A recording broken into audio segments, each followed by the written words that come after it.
is actually a puzzle, but it's a real map. Don't know how this got in there, but as you can see on all these old maps, more land down where they call Terra Australis, and the 4 continents at the top here, and the 4 rivers, of course, Hyperborea. And look at the shape here of South America. Bit different to what we know today. Brazil is still here. Florida is still here. We've got Chicago. Is that Chicago? We have Nuremberg in here, down here. And you see those on all the old maps, and then just these different continents up here, it's a bit hard to see, or different islands like Friesland and all these places. Again, look at all this land that they show. Now, of course, they're showing this on, a globular Earth, and you can see what they have to do just to make a map, right? I mean, look at the way they have to cut it. But again, 2 continents here at the top and 2 here. So that's our Hyperborea. This is Greenland. And then we have Friesland, Iceland. It's not the best for the north, but these different new what's the other one? New Nembla, something like that. Disappearing islands. So what's this one? This shows the top of Australia, New Guinea. New Guinea now is just this small island, and down here it's like in 1600 it was like a continent, they were calling it. So very interesting. And look at Japan. Like, look at the landmass there, and it's already got the old cities. And these old cities, I mean, look at this. You see them everywhere on these old maps. So this one, of course, look at all the ice down, or the land down here, and not ice, because you can see the mountain ranges and the animals, right? And this becomes a theme as well, seeing animals and different kinds of animals, like that. Is that a unicorn? Don't know. Elephants, sea monsters. So in this one again, we have Brazil, and that's about it. All right. Another one, massive landmass at the bottom. 2 continents at the top, and of course that's just part of Hyperborea. Greenland here. This is Friesland or Frisia. That sort of disappears and reappears in certain maps, along with some other, New Zembla, that's what it's called. But interesting. And that's just the other side. Again, all this land at the bottom. And with this one, we start to see, apart from the fact this has got all the old world cities down the bottom here, you can start to see the sort of Phoenician influence, as we would call it, all these naked people everywhere. And this is the same kind of stuff we see, symbology we see all over the buildings. Terra Australis, nondum cognito, so not known. Look at the shape of South America. We've got Brasilia, we've got Florida, I have Nuremberg. Anything else there? No. Up here, of course, we have 1, 2, 3, 4 continents: Hyperborea, Greenland, and this one appears and disappears, Grockland. Oh look, Thule or Thule. Now that is now on Greenland.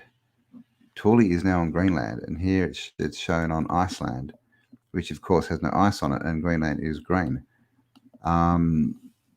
This is, I guess that's Friesland. Friesland. And just these different, islands that appear and disappear on different maps. It's very strange, but you can just see the shape of a lot of these continents is different to what we're showing today. And of course, Tartaria. Same again, continents up the top, massive amounts of land shown at the bottom. And this is South America. Look at the shape of it. And this is the thing, a lot of these look like this well, not this one, but the ones that they try and turn into globes. But again, right, all this land, and again, doesn't look like it's covered in ice. It must have been some That giant, doesn't make sense, like catastrophe that messed everything up for that much land to be there, right? And then also yeah, well, Friesland. Is Friesland Doggerland, right? What's Doggerland that has now been discovered, that it's this sunken island? It's called like the Britain Atlantis or whatnot. It's off the coast of UK, sort of up hit this sort of area. Yeah, so pretty similar kind of area. Doggerland, and a lot of the accounts of these cataclysms, they say that land rises and land falls. So I mean, we just really don't know. We don't have any of this information given to us. But I mean, again, right? Look at this landmass, and this is Brazil. So this is South America, and you can see it's almost connected down here. But again, there's a reason why, because when they have to do this to the maps, that's it.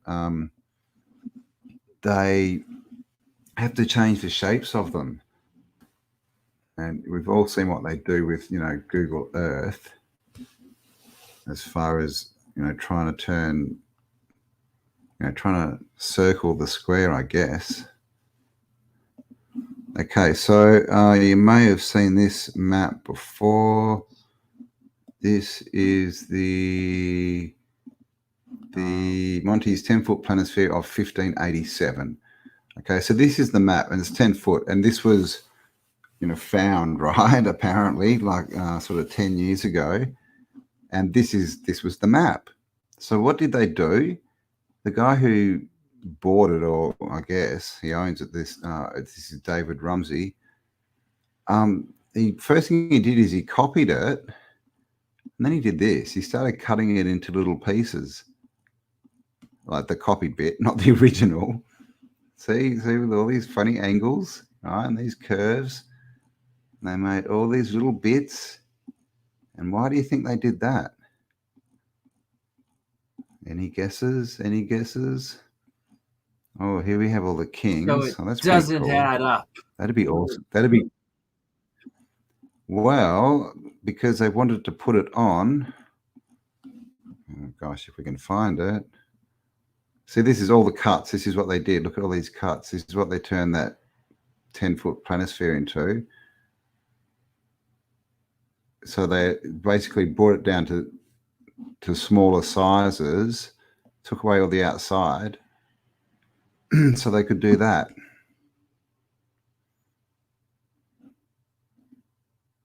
Turn it into a ball. That would be cool if that was on Google Earth. Now, I mean, just think about the amount of land they have to cut away from down here if this was originally a square. And of course, we know all that outside land is completely gone. Sorry, all this land completely cut off.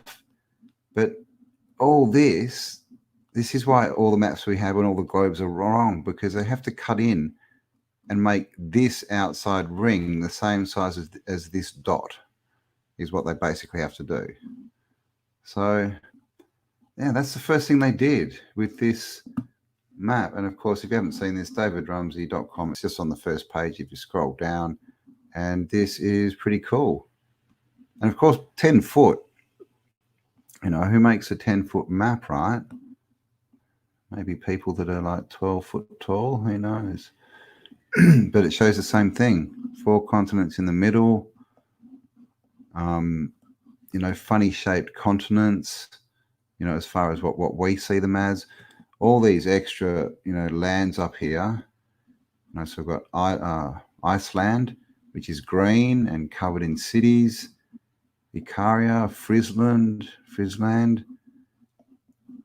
Hitlandia. Now this is probably, this is where Doggerland was. So, it's sort of this, I guess this kind of region. So look at this one. This is, that's Norway. What? So Norway's, look, they're islands. Look at that. Not even connected to Europe.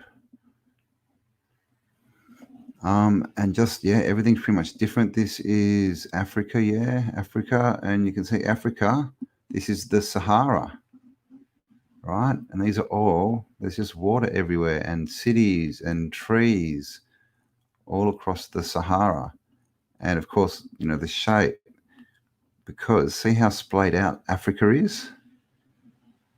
Now, why do you think that is? If it's drawn on a map like a square, see if they have to turn this outer ring into a dot, imagine how much land they have to cut out of Africa and how that would change the shape. And South America, and well, Australia is kind of non-existent in this map. It's kind of down here somewhere, which is interesting because it shows camels.